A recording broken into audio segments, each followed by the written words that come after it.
Capital Games. I'm the Wiz. And I'm Zero.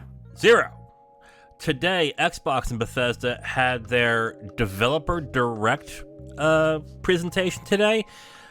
Again, terrible name. They need to come up with something else. But anyway, aside from that, they said in advance what the games were going to be, and for the most part, they stuck to that.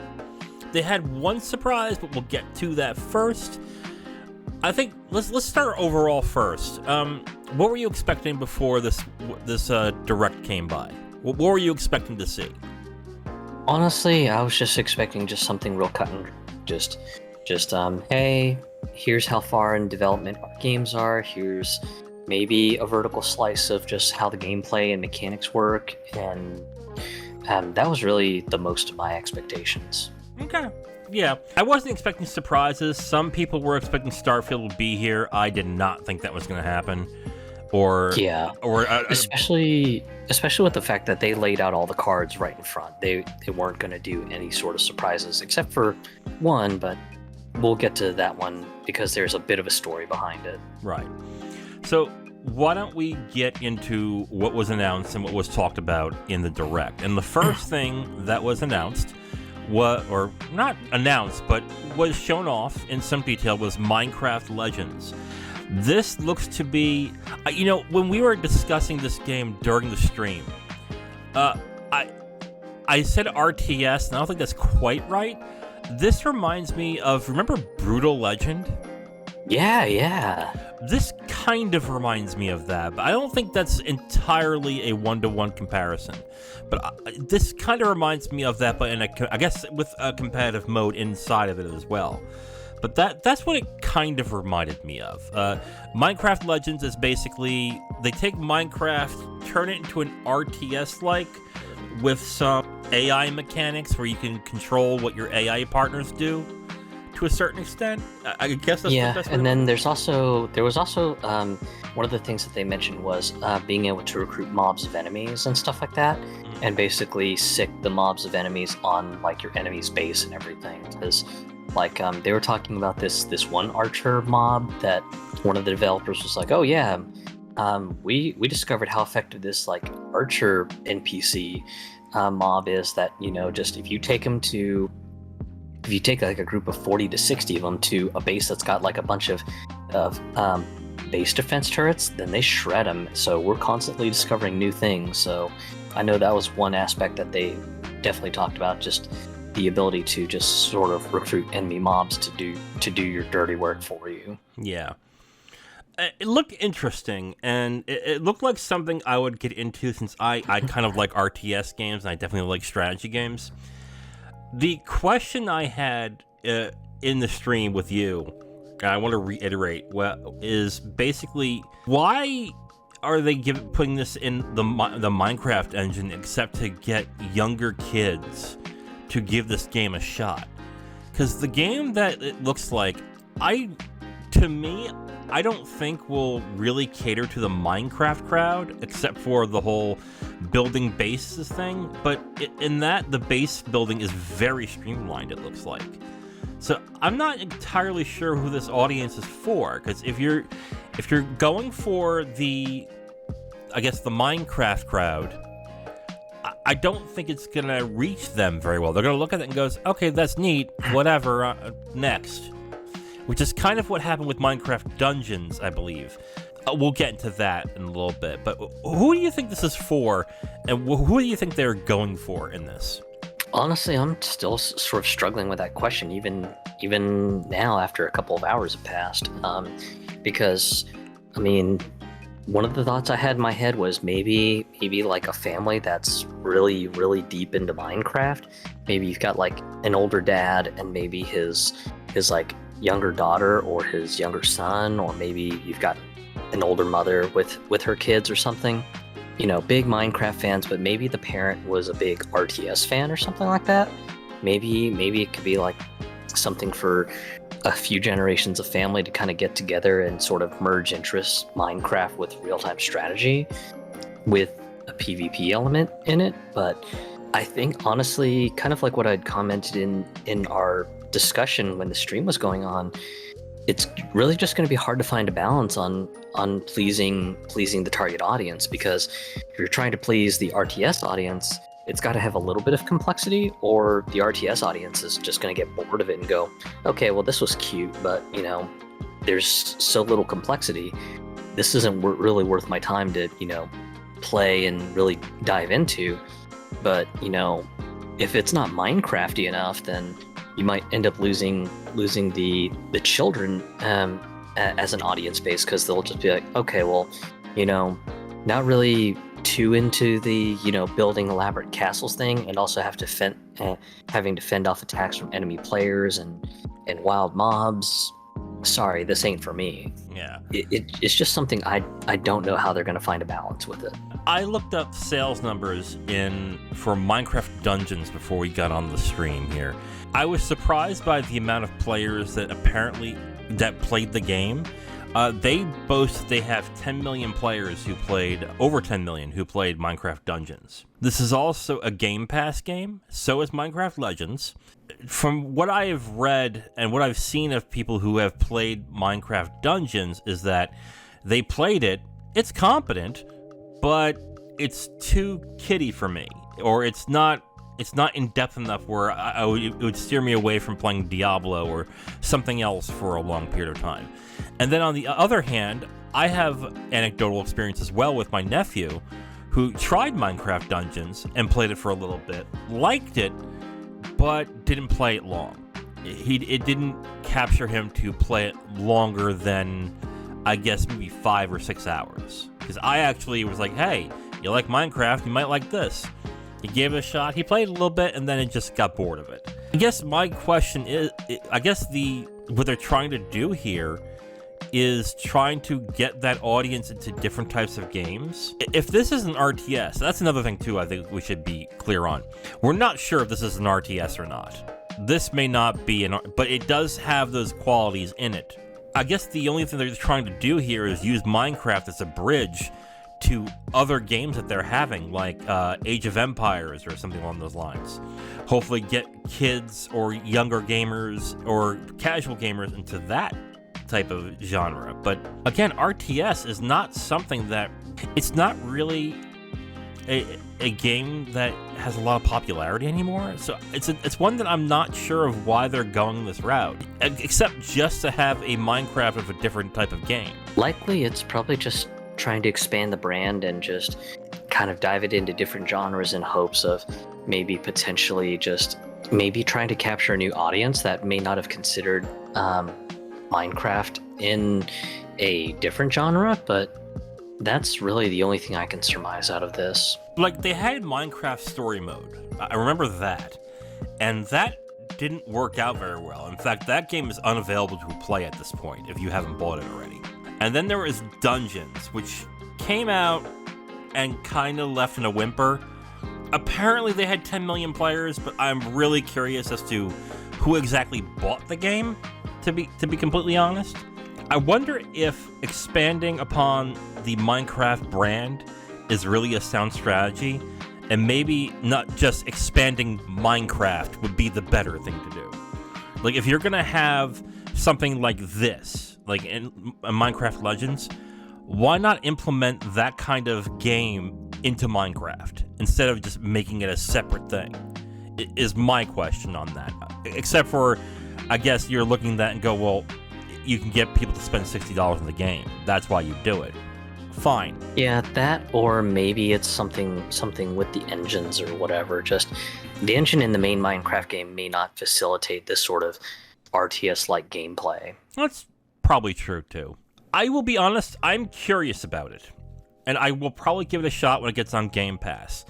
I just don't know if I can look at that and convince, like, my nephew, for example, to say, hey, give this a shot. It's Minecraft, but it's RTS. That's a pretty hard sell, I think. But I guess we would have to play it to really gauge what the game really is. And I think that, is the problem I'm having right now, because I'm not entirely sure what this game is at this point. So, looks interesting, but yeah, I don't know where else to go with it. Since I have Game Pass, I'll probably give it a shot just to kind of check it out and see what it's about. I'm not the biggest RTS nerd these days, so I'm probably not going to be any good at it, especially with the fact that it's going to be focused on a more PvPvE sort of thing going on with it. So yeah, I can already see myself just losing matches because just don't know how to prioritize building certain things for the base, or which mobs to go for first to tame and start sicking on enemy bases. Overall, I mean, again, this is bearing in mind the game is good. When we talk about what our thoughts of how it will sell or anything, this is based on if the game is good. If the game is bad, of course, it probably will not make that much sales. I think it also being on Game Pass, it's gonna really eat up a lot of the sales that it would actually get. Depending on if the game is good and it's engaging or not, I still see a very niche audience getting into this. And that's also if they update it a lot. If it's an RTS like we're thinking, RTSs usually have their main game and then 2 years later an expansion pack. I don't think, unless that multiplayer thing is really robust, I don't think it's going to have that much staying power. Definitely curious to how this will land, because I think if it lands pretty solidly, then it may be yet another success story for Microsoft to put on their scoreboard. But my concern is just they're trying to sort of get themselves into a really, really tough set genre, and they're trying to make Minecraft sort of the gateway drug to get into the RTS genre. And yeah, I think it'll be interesting to see if they stick the landing or if it doesn't land as solidly as they hope. So let's move forward with the surprise game. Tango Gameworks was in the stream, which I think surprised both of us because we weren't expecting them to be there. Unless it were they talked about as being there when they announced this? Because I don't remember that being the case. No. Okay. That's why when the presentation said we have one surprise announcement, and then you had a big old teaser screen that was blocked off with the words redacted on it. It was just like, okay, interesting. What in the world is Tango Gameworks bringing? And this was a bit curious, especially because of the fact that I forget if it was last year in 2022 or if it was in 2021, but I remember Shinji Mikami, the lead over at Tango Gameworks, I remember him saying that he wanted to branch Tango to do more than just horror games, because he felt that the studio was capable of doing more than just being a horror game studio, even though that's kind of what they built their chops on. So I know he sort of made a big statement of, I want to prove that our studio can do more than just horror games. And if I remember, the statement kind of closed out with, we have something in the works, but we just can't discuss it right now until we feel it's a little bit more on solid ground. So please stay tuned when we're ready to announce what we have planned ahead. So I guess today was the day. Yeah. Tango Gameworks announced Hi-Fi Rush, which is a rhythm-based character action game. Is that the best way to put it? It feels like Devil May Cry with a rhythm mechanic on it. Mm-hmm. So this was interesting, mostly because of the fact that just one of the things that they talked about was apparently you don't have to be good at rhythm games to play this, but if you are, then hitting attacks and movements on the beats will give you bonuses. Okay, because that was the one thing that was like, ooh, I don't know if this is for me, because I'm terrible at rhythm games. So when I saw that it was rhythm-based, I was like, uh-oh, that might not work for me. Before we get into the mechanics, the first thing that really stood out to me was the animation and the way the game looks. The animation is really good looking, and it really differentiated itself from other Tango Gameworks games, because usually the Tango Gameworks games are dark, brooding, and in the case of Ghostwire, where it is colorful, it's still in a disturbing light, whereas this is very vibrant. It has a lot of great animation to it. It's very expressive. I definitely dug the visual aspects of the game itself. It's kind of neat that they're going with the self-shaded angle, mostly because of the fact that just right now the current meta for game development now has been just, we got to go hyper realistic. We got to have just visuals that just melt everyone's face off, and that's that's just been sort of the direction where game development is going. And then here we have just a game that's just full of color, full of just richness, and it's just an absolute treat to see. And if it's a good game, then this may be potentially a future classic because it may age very gracefully. It almost kind of brings to mind like when Wind Waker came out on GameCube, when just everyone just kind of dismissed it. Oh God, it's kitty ass looking animation. This is going to be garbage. And then here we are many years later. Wind Waker got the Wii U treatment and brought into the HD realm, and it still looks great in HD. So yeah, if this one's yet another game that's got a very solid foundation and an absolute treat to play, then who knows, this could potentially become a future classic. You think Hi-Fi Rush will be a future classic? Really? Possibly, but as said, I haven't had a chance to dive into the game. I actually just pulled down the install, so we'll have to see. I think this looks like an interesting game. The kick of it is it's available now, so you can play it right now on Game Pass and Steam. It's $30, correct? Yeah, and I think it's also available on the Epic Store, maybe. Yeah, who cares?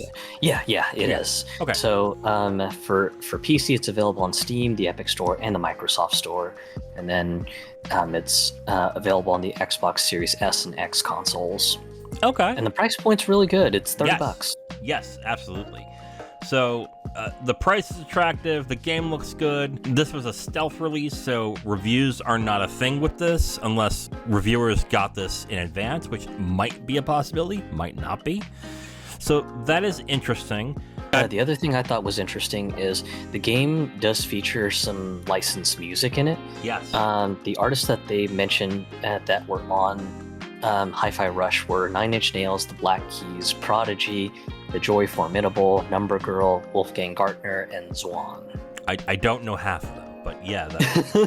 But the ones I do know are pretty impressive.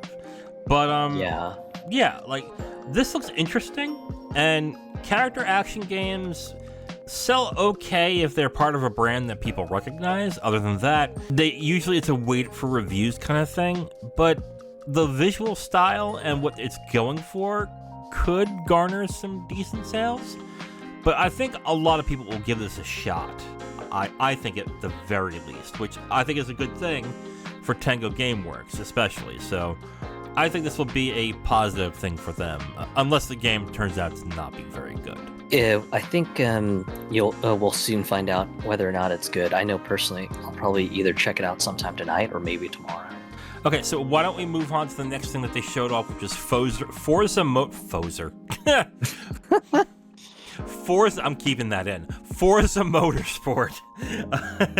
Basically, what we were hoping for in this, because we're both fans of this series, what we were hoping for was more in-depth talk about what the game was going to be like, what the single player was going to be like. But instead, they went the car porn route, which is basically talk about the lighting, the colors, the chip paint, the dust in the crevices, and the stuff in the car and stuff like that. Which, I gotta be honest, dude, those are cool and all, but from my experience, you only see that if you play the replays of the game, of your races, and I almost never check the replays. So, to me, this was kind of pointless. What do you think? Yeah, I was a little bit disappointed that they just went so heavy into look at all the shiny graphical stuff we're doing. And for me, it was just like, okay, well, that's neat. You're kind of chasing the wrong crowd right now, especially because, a lot of the people who were more focused on graphics were the GT7 crowd, and really the only points that you have against the Gran Turismo 7 crowd is, hey, we can do ray tracing at 4K 60 FPS. That's, in my opinion, literally the only point, because I think the ray tracing mode on Gran Turismo 7 is very, very limited. I have to try to remember the specifics, but I know that you have to put it into like resolution mode, and even then the frame rate is like capped at 30 frames per second. And then I forget if there's a hard cap on the resolution or something. I'd have to try to remember, but it was just like, okay, well, just kind of cute that you guys are talking about the graphic stuff, but a lot of people are more wondering if the single player is going to be extremely grindy and full of sort of online FOMO, kind of like what we're seeing with Forza Horizon 5 right now, or is it going to be just kind of methodical, and in a sense that it almost kind of goes back to like the days of Forza Motorsport 4. My thought after the stream and thinking about Forza Motorsport was, what if they had something like the new Gran Turismo had, and then when they realized everyone hated it, they had to go to the drawing board again and redo it. At this point, if it's coming this year, which is what they're saying, they had no firm date, but it's coming this year, which to me sounds like fall, to be absolutely honest. At this point, you would want to talk about something regarding gameplay at this point, because everyone knows, like Forza and Gran Turismo, when they talk about graphics and how the cars look, it's kind of like a foregone conclusion. Like, yeah, of course. You guys have been doing this for so long. We expect that. It would be kind of it's pointless at this point to dedicate a stream or a trailer or whatever on the looks, because yes, we know that's what you do, that's what we expect. If it isn't that way, then why bother? What we care about is the gameplay aspect. What is single player, multiplayer going to be like? I really wonder if because of what happened with Gran Turismo, that they may have had to redo everything to do that. That's the only thought I have on this, because I was pretty disappointed they showed next to nothing when it came to gameplay.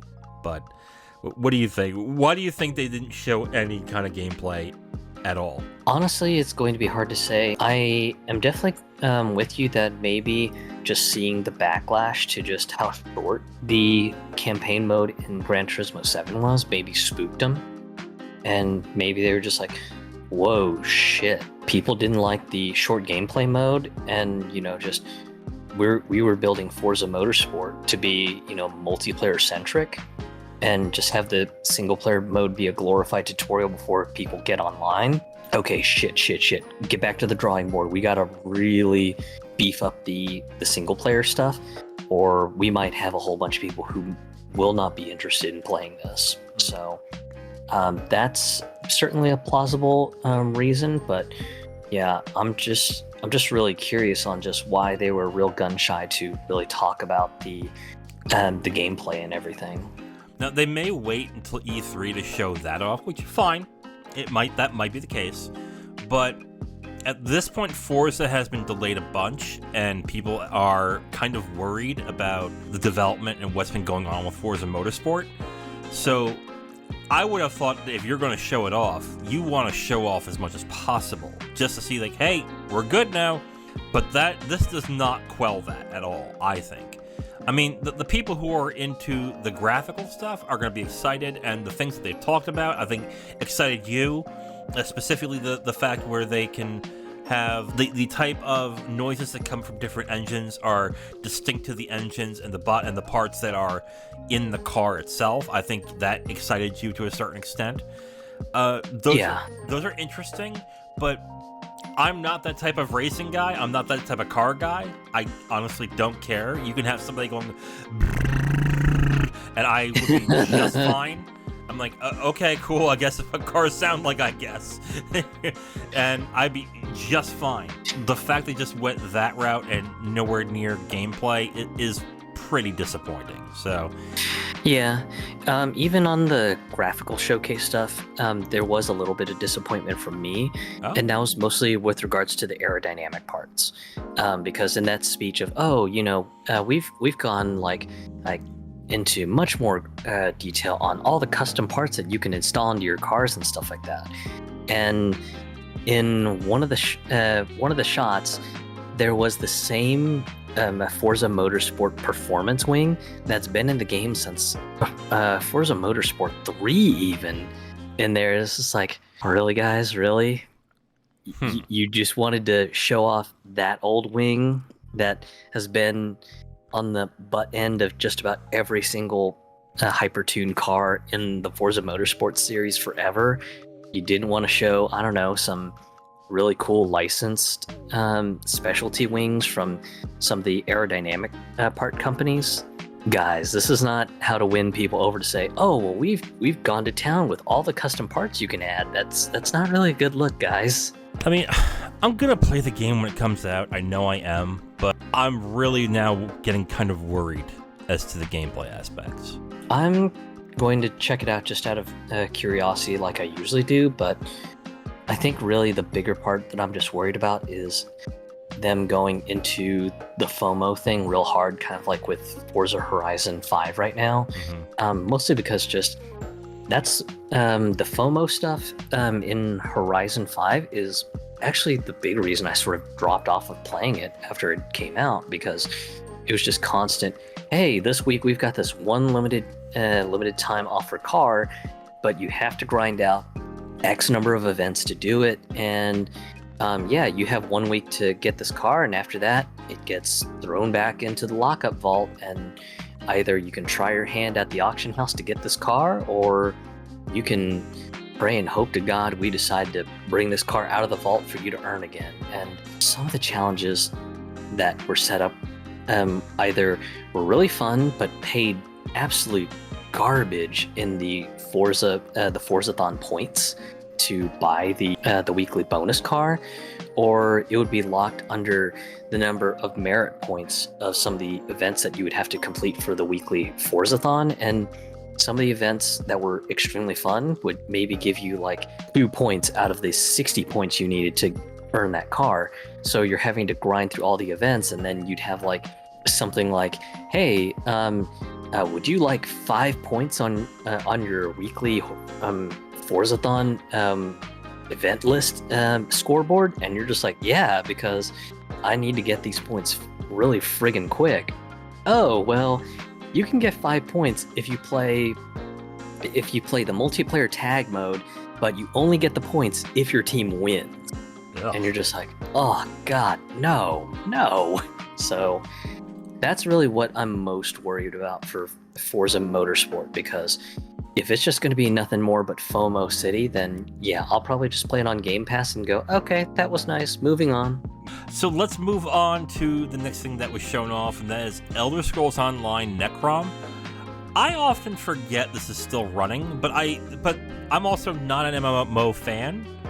So when this showed up, it was the same thing happens to me every time a new expansion comes out, is I look at it and go, yeah, that does look cool. I should play that again. And then I play it again for about maybe an hour or two and go, yeah, I remember now why I stopped playing it, and then never play it again until eventually the same thing happens over again. Not that I think Elder Scrolls Online is bad. It's just at this point, like, I think we talked about it on stream too. It takes a lot for you to get into the game and to feel, I guess, powerful at in certain spots. And I never get to that point as much as I play it. So, yeah. I mean, what are your thoughts on Necrom and Elder Scrolls Online right now? Lore-wise, it seems neat, because apparently they're going back to Morrowind, but in particular, this one part of Morrowind that was featured in one of Bethesda's old games dating back to 1994, apparently. So, the way I saw it was, man, anyone who's really into the Elder Scrolls lore, they're probably going to love this, because going back to a area that hasn't even been visited by any of the modern games, and the last mention of this area was back in 1994. This is probably going to be really interesting for the lore nerds out there. It just kind of looks like Elder Scrolls Online. Unfortunately, I don't have any hard experience with it, except for maybe about five or so years ago when I played it, and that was back, I think, when they just made the transition to go free to play. It was cool, but man, oh man, back then, just Bethesda really kept sort of bugging you as the player to subscribe to the ESO premium service, where you'd get like all sorts of perks and stuff, and then you'd also get like a free stipend of the cash currency once a month to go spend it in the cash shop and stuff like that. I think that there were a few things back then that sort of hampered your progress, and the game would always kind of go, hey, if you just bought a couple packs of crowns, then you could buy a whole bunch of stuff from the cash shop that would, make your gameplay a little bit more pleasant. So, just you should think about, throwing some crowns in the shop, or I don't know, just subscribe to the ESO premium service and get your monthly stipend of crowns and start throwing it at things that'll make your life easier in ESO. I do agree that the game pushes you to do that subscription part, and which is kind of what turned me off, because when I played it, I just wasn't interested in doing that at all from that aspect. But the game is solid. It is pretty good, and it does remind me of playing Morrowind and playing Oblivion and Skyrim to a certain extent. I guess at this point, I just want a new Elder Scrolls, but I know this is supposed to supplant that and keep me satiated until they do that in 2029. I wonder, I guess this would be a conversation to have with somebody who's playing ESO. I wonder if they are just going to start making these expansions for people who are just playing it. And if that's the case, why don't they just do what the Old Republic does and just cater everything to that core audience? Because I think at this point, if they were going to go for new players, they would have done something significant by now. But they haven't done that, I think, at least. So I don't really know, to be completely, like with you. I've had a little bit of experience, but not a whole lot to where I think I could give a definitive review or anything on it. But to me, it just seems like this is a game that you dedicate a whole stream to that audience and keep it there. I don't understand why they keep trying to get more people into this game when really, I don't think it's meant to have a big audience. I think this is supposed to be a niche game at this point. I think it's more just they're hoping maybe there was someone out there who had like a particular Elder Scrolls game that was a favorite of theirs, and just hoping that they see one of the expansions or one of the story campaigns that goes into a region that they might be really interested in. People who might be really into the Khajiits.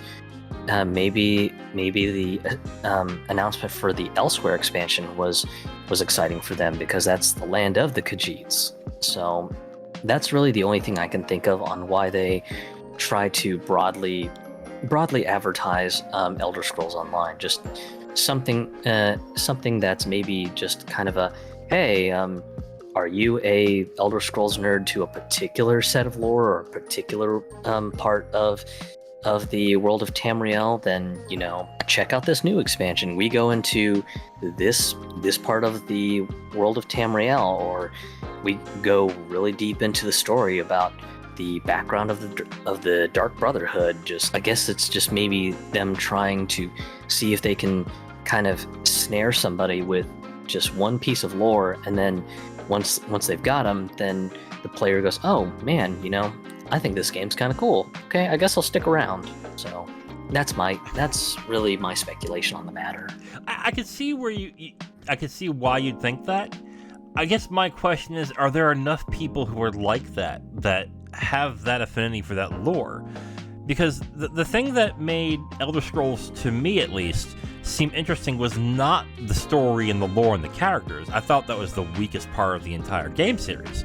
It was the gameplay and being able to do whatever you want while you're doing it, while you're playing. Like the going through all the areas, finding all these weird interstitial things that are happening that you were probably not meant to see. Like those stuff like that. Because when I think Skyrim, I don't think story. I think the story is kind of bad, actually.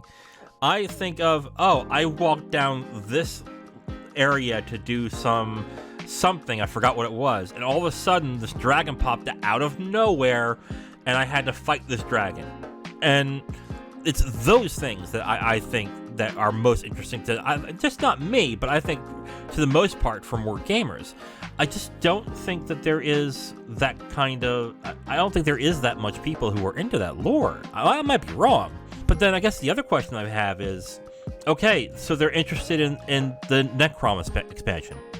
Do they get access to it right away, or do they have to go through all the levels and all the other places to get there. So if that is the case, that's a huge barrier. So I think at this point, you just cater this to that audience and that is it. And milk that audience for all it's worth. Like, again, let's say someone's interested in the Necrom expansion. Are you going to say, oh, yeah, you can get through that. You just have to go through all 60 levels of, you have to be level 60, go through all the other expansions, and go through all the other areas, and then you'll get to Necrom. No, yeah. Well, the thing that they mentioned towards the end, with the mention that the free trial period will basically include all the expansions up to current before Necrom, is that the game doesn't really have much level gating, was what they were saying. Okay. And so I'm assuming if they continue to go with that philosophy, then in theory you should be able to access Necrom right away. Okay. I mean, that is good then. Okay. I think this is going to really entice somebody who hasn't been interested in ESO already into diving in. This is going to be something that will keep people who are already invested to stay. I think that's all this is at this point. I think really the only thought I have is just best of luck to them with Elder Scrolls Online. Clearly, the game must be somewhat sustainable because just they were producing more expansions for it and everything. So yeah, here's to hoping Necrom is just more success for them. But yeah, if Bethesda and Microsoft are hoping for like a magic upswell in subscriber numbers for the ESO Premium service, then they might be deluding themselves. I don't think they're going to get new people. I think they will eventually... I think essentially they will just get the same people that are there and maybe try and get more money out of them at this point. So let's get into the final game that was shown off, and that was Redfall. Redfall was announced last year, I think, in a conference, and then they've been showing some new gameplay here and there. The surprise that I got out of it was in the previous trailer that was in it was E3, correct? The previous trailer? Yeah, either that or it was in one of the Microsoft showcases. Right. So in that showcase, it made it seem like a Left 4 Dead with vampires. But now that they're showing off more, I think you said it best on the stream, it's really Far Cry with some vampires in it, correct?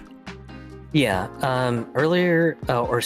Late last 2022, after some people were just like making the criticism of, oh, this just looks like Left 4 Dead but with vampires instead of zombies, the team over at Arcane Austin had to put like a giant PR blast and say, hey, we're seeing a lot of people trying to compare this for Left 4 Dead, but we assure you, it's not Left 4 Dead.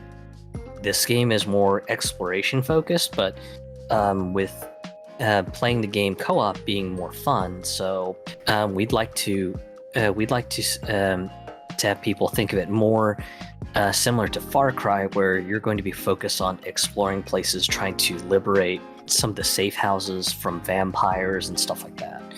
And when they had made that sort of distinction last year, it got me real curious. I was like, okay, the idea of a sort of a co-op experience that's like Far Cry but less lazy, because if you've played the co-op mode in like Far Cry and everything, it's just really lazy. It's just kind of like, all right, your friend came in, but your friend is essentially a clone of the main character, and their progress doesn't transfer out, and that's it. Here is my thoughts on it right now. Okay, I'm definitely interested. It actually looks really good. I like the atmosphere that it has, and the gameplay looks really good as well on that.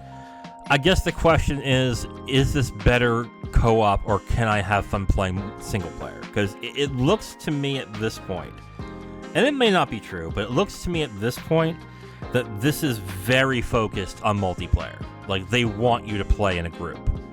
So yeah. The product page for Redfall does mention that the game is still 100% playable single player if you choose to just go completely single player.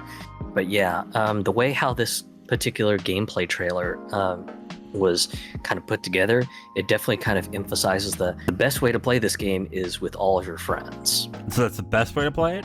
basically. At least that's what it felt like with just how this gameplay trailer focused on just kind of the synergy between all the characters and everything.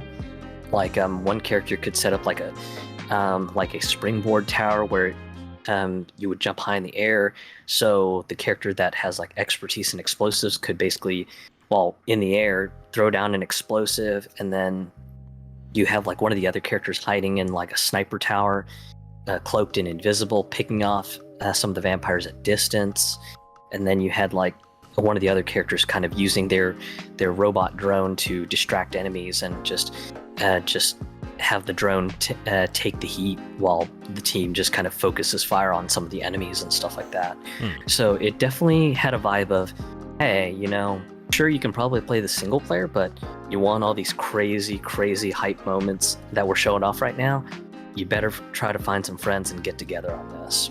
Yeah, I get it, but I really prefer to play single player, and I was really looking forward to getting into that. I'll definitely play with you when you get it as well, but I was more interested in single player. But it is a Game Pass game. I will definitely check it out. And what they were showing off is really cool as well. There are skill trees involved in the game. There are randomized dungeons as well, to a certain extent, in the game as well.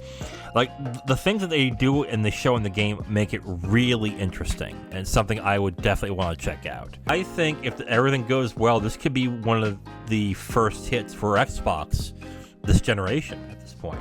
Especially if it does turn out to be as good as this gameplay deep dive trailer seems. Yeah, this could be a very, very hot and talked about game for the Xbox consoles and everything. I think really where my curiosity is the fact that the game will also be sold on the Epic Game Store and Steam. Mm-hmm.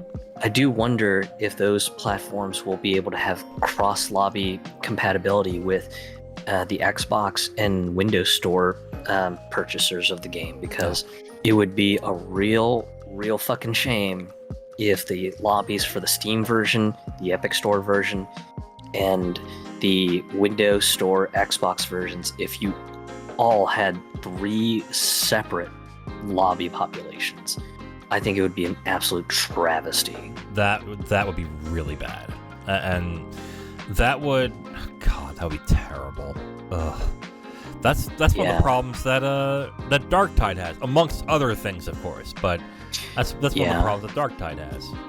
Yeah, and the reason that sort of came to mind was I was reminded that Killer Instinct still has that problem with the Steam version. That the Steam version, the only population that you can play with is literally other Steam players, whereas with the Xbox, and Microsoft Store version, you can play with the Microsoft and Xbox population, which is just exponentially larger than the Steam population. We definitely got to find out if that is cross-compat or like cross-play, because if it's not, God, that would be awful. That would be terrible. Anyway. Okay. That is all that was announced on this developer direct. Again, change the damn name, please. This is terrible. Do you like the name? I guess I should ask you that.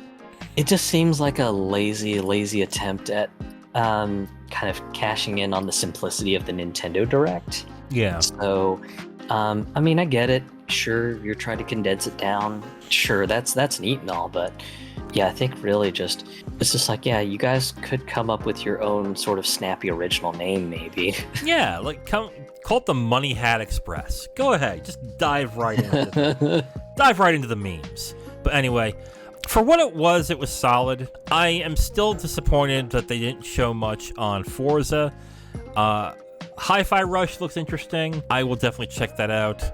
And Redfall, I think, is the one that needed to show off pretty well, and it did. And I'm actually interested in Redfall. Other than that, it was fine. It was good enough, I guess. But it's not something that I look at and go, oh, okay, Xbox is going to have a good year. I'm still looking at it and going, okay, you got something, but what else you got at this point?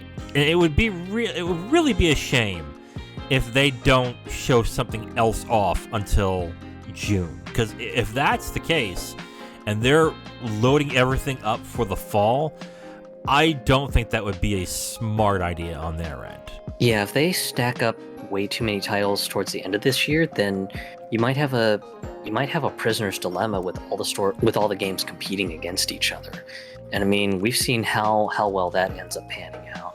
What happened with I think it was Battlefield 5 and Titanfall 2, where you just had where you had just EA had pushed out both games, and then it was just like, hey, don't buy Call of Duty, buy Battlefield.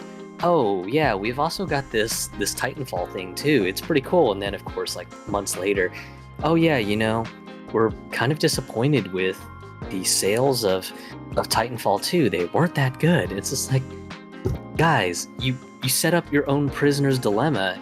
You have two of your own games trying to stab each other for sales. Xbox needs to have more, I think, to announce before E3. Like, I think we just said it too. If they wait until the fall to release all their big guns, I don't think that's going to work out very well for them. Do we still have a solid date for Starfield? No, just supposedly the rumor is that most of the work is done, that it's just now kind of polish and cleanup time for it. So yeah, there's no telling, to be honest. Yeah, so they still have the date being 2023 for Starfield. They need something, and this was good, but they need something to have people comfortable with either purchasing an Xbox or being comfortable with their purchase at this point, because it's looking like it's not looking very good in this. But it was a fine Direct. I would have thought they would probably have more to show, but they didn't. But okay, that's fine. I think really the only thoughts that I have are just definitely looking forward to Redfall the most out of the presentation, mostly because I just like co-op games. I think co-op games are a blast. Looking forward to that, and since I'm on Game Pass, I'll be able to check it out for free, and if it's something that isn't for me, then no harm, no foul. I didn't spend any money on it because it was on Game Pass. The Elder Scrolls thing, maybe I might explore reinstalling Elder Scrolls Online, just for the sake of giving it another look for the podcast. Don't really know how I feel about it, but we'll see. Forza, I'm a bit skeptical on. I definitely hope that they've got more to talk about, because it was a bit disappointing with them going, oh hey, look, graphics, and oh yeah, we've got a very comprehensive single player mode, but we don't have much to show on how that single player mode works, so you're going to have to trust us. Yeah, like that really bugs me at this point. Like, you've had your game delayed for so long now. At this point, show it. I would have not shown anything until you were ready to show that. Because at this point, like I said when we talked about it, yes, we know your game is going to be beautiful. Yes, we know you're going to go with the detail, the sound, and the visuals. We know that at this point. We are not worried about that. We're worried about the gameplay. And my thought process would have been, don't show them until we have that ready. And the fact that they showed it without that ready makes me worried at this point. That is it for this video for Capital Games. Unless there's a news story that comes up on Thursday, we should be coming back at you with the weekly dividend on Friday. So look forward to that. It's my turn to pick the game this week, isn't it? Yeah, Okay. Since I picked last week. All right. Well, let's see what we can get here. All right, so this is it for Capital Games. I am The Wiz. And I'm Zero. And we will talk to you next time. Bye.